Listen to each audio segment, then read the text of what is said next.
Well, they picked the wrong guy this time. Fighting talk from a pro, Hulk Hogan, whose real name is Terry Bollea, sitting down with ABC News after his crushing courtroom victory, telling us he was willing to do whatever it took to take down Gawker. I knew we were doing what was right, and even if we would have lost, it would have been good because everybody would have known what Gawker was all about, because I exposed them and what they do and how they look at the world, which to me is very, very scary. Hogan describing what it was like to face his foes in court. Gawker's former editor-in-chief, A.J. Delario. His arrogance and his answers backed up his attitude and his beliefs. It scared me, you know, but not as much as Nick Denton, because he's the puppet master.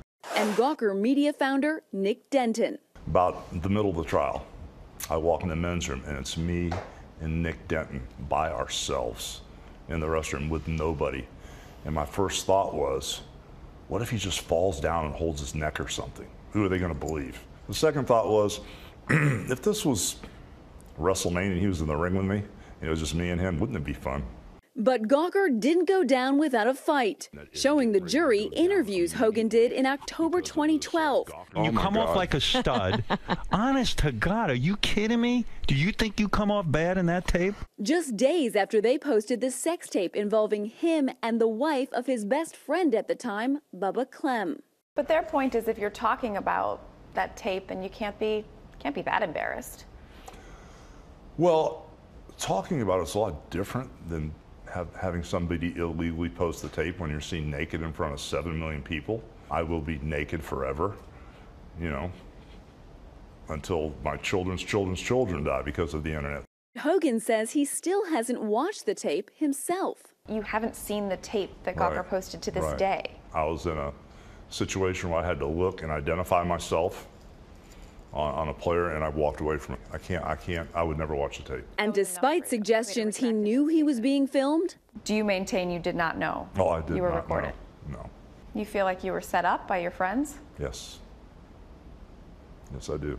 He says the hardest part of the whole ordeal? I had to tell my kids, and that was tough. How did Brooke and Nick take it? Whew, they've been through a lot, and they were very understanding. They love their dad, and I kind of like gave them the Reader's Digest version, you know, of what happened. Gracefully, they let me live. What about your critics out there who say you're not a very sympathetic victim here? You slept with another man's wife, you were still married. I don't agree with any of the stuff I did. I mean, like I said, I can make a million excuses for it. I'm accountable. I did that. It's not fun to talk about. It's very embarrassing. It's not who I am. The only thing I can say is I pray to God that people can learn from my mistake, because I sure did. I sure learned. For him, he says the case was never about money. And his longtime attorney, David Houston, telling us it was never about the First Amendment. This had nothing to do with political speech, freedom of ideas, freedom of words. It had to do with invading Terry Bollea's privacy for the most base of reasons, which was greed. The plaintiff proved that the video was posted in such a manner as to outrage or cause mental suffering, shame, or humiliation to a person of ordinary sensibilities. Yes. Hogan telling us he was overcome with emotion when he realized they won. When I knew they checked yes, I just did this crazy involuntary snort like a 900-pound pig.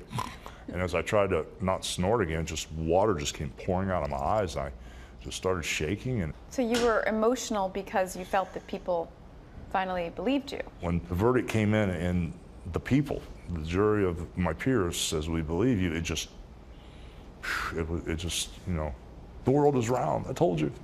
It was just really great. Gawker says it is confident it will win this case on appeal, pointing out that jurors were not allowed to know that other courts had sided with it before this trial even began, and also pointing out they didn't get to hear from a key witness, that former friend, Bubba Clem. Robin and George? Okay, Lindsay, thanks. So a ways to go here, but what a stunning award from that jury. Sure was.